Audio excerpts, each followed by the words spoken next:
Story number 1. I'd been in excruciating pain and nausea for several hours in the hospital emergency room, as a result of a bowel obstruction caused by adhesions strangling the small intestine. Following several tests, the surgeon scheduled immediate emergency surgery. I was in the operating room within an hour. My soul left my body and floated above the operating table during my surgery. I could see doctors and nurses examining me. This lasted what seemed like only a minute or two. I was suddenly surrounded by a lovely rainbow-colored light. I started to feel like I was moving very quickly through this light. Then I discovered myself in heaven. I recognized heaven because I'd seen several there in a previous NDE. Only this time, I was standing next to the magnificent city's golden wall. The wall was extremely tall, solid, and made of pure gold. I felt an outpouring of pure love and peace that filled every pore in my body. There was a state of pure bliss. As I stood there, only feet from the city's entrance, I was overcome with awe. Just beyond the city walls, I could hear what sounded like a celebration or party. The air was crisp and sweet, pure and clean. It was fragrant with wildflowers which danced on the warm silken breeze that touched my skin. The colors were vibrant and rich. The sky was a deep blue that reminded me of a beautiful spring day. The sky was illuminated by a beautiful light.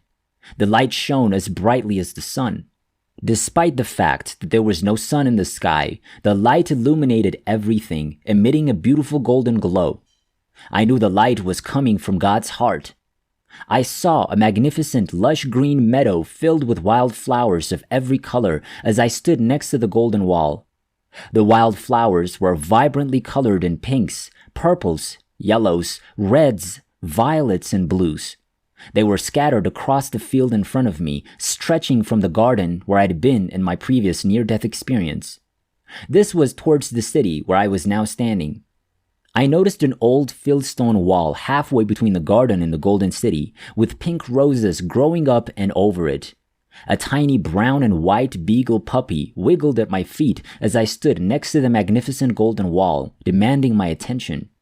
He barked and wiggled all over with delight as I leaned down to pet him, allowing me to rub his soft little puppy belly. As I continued to rub his tummy and play with him, I noticed hundreds of people pouring out of the lovely garden and beginning to walk through the tall grass and wild flowers of the meadow. Every person I saw was accompanied by an angel. The angels were taller and more illuminated than the people, dressed in light blue and white robes. The people walking with their angels were laughing and conversing happily. I could clearly hear everyone's conversations from where I was standing. People from all walks of life were present, including men, women, and children of all races and ages. 2 men walked into my view as people passed me and began to enter the city. I recognized the younger of the 2 from photographs I'd seen. These photographs belonged to his mother, a friend of mine. He had passed away a few years before. This younger man was with an older gentleman I recognized as his father. I smiled at the 2 men as they passed by and said, "I know you." They both smiled at me and continued walking towards the magnificent city's entrance. I have no idea how long this procession lasted because time seemed to stop. Divine love seemed to fill every pore in my body as I stood there. I was told that I had to return, that it wasn't my time yet, and that I had to inform this man's wife that he and his son were together and that he was fine. I awoke, still hooked up to several machines, with the nurse standing next to my bedside. I received a message from another friend later that day when I was well enough to be taken to my room. She informed me that the woman whose son had died some time ago had lost her husband on the same day I was in surgery. I wasn't surprised because those were the 2 men I'd seen that day while standing at the golden wall. I was skeptical of the puppy until I told my daughter about my experience. She started telling me about how they had to call the cops on a neighbor who lived down the street from them because this neighbor had been seen beating a beagle puppy to death. When she told me this, I was completely taken aback. So, if there was ever any doubt about whether our pets go to heaven, I'm glad to say they do. When I told my friend that her son and husband were together, she was overjoyed, and it helped her grieve. Story number 2.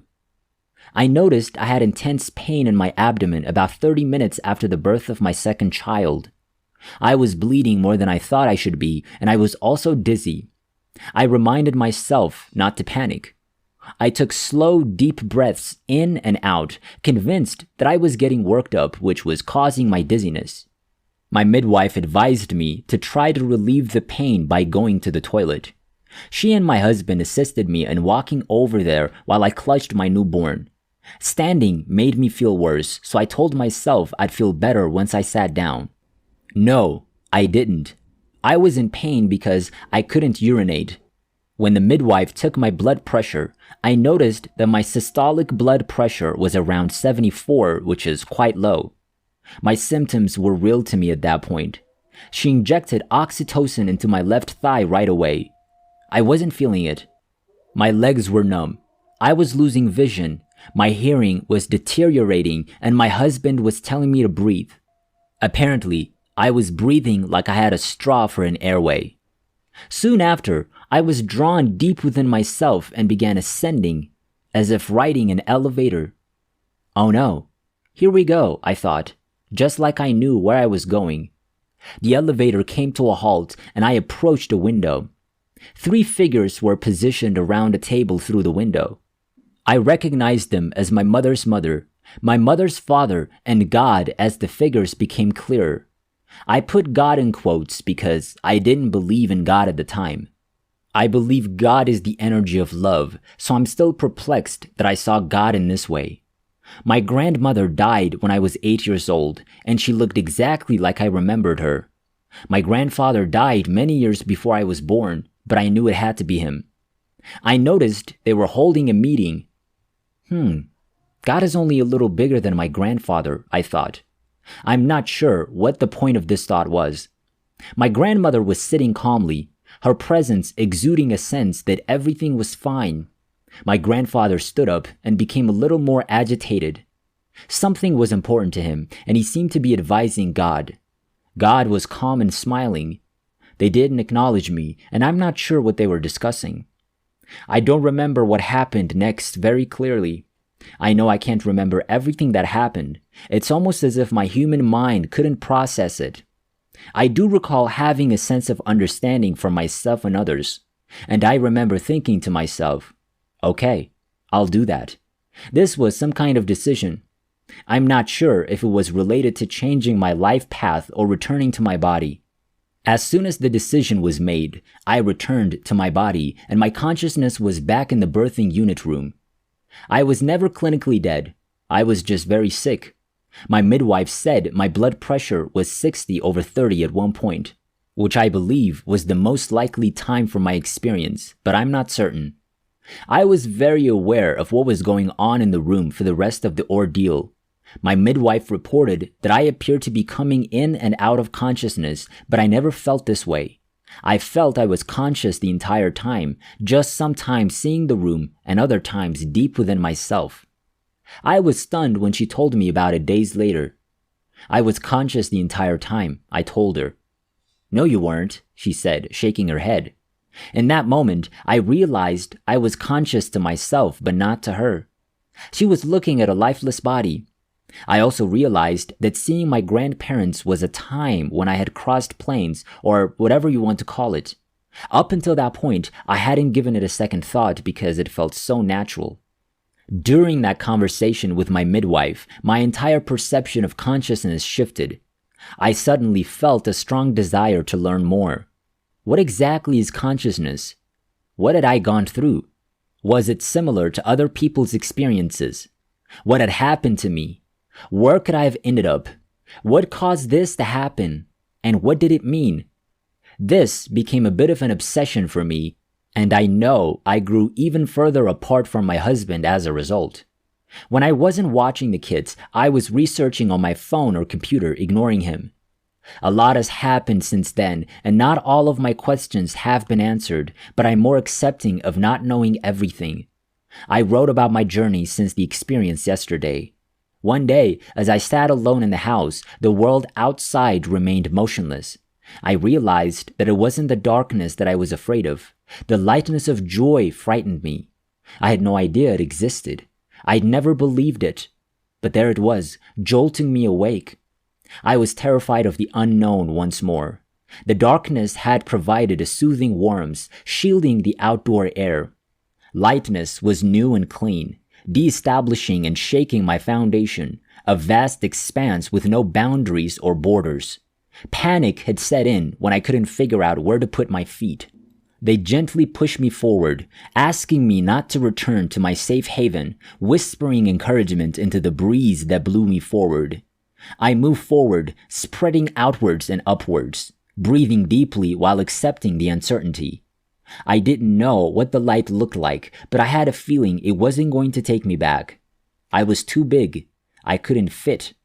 They expect distinct shapes, sharp lines, and differentiation from one another down there. I had transformed into a light, floaty, borderless entity. Where would I fit now? My lines had vanished, and I had no desire to seek them out. My time was valuable, and there was work to be done in the light. The darkness was getting further and further away as the light gravity force pulled me.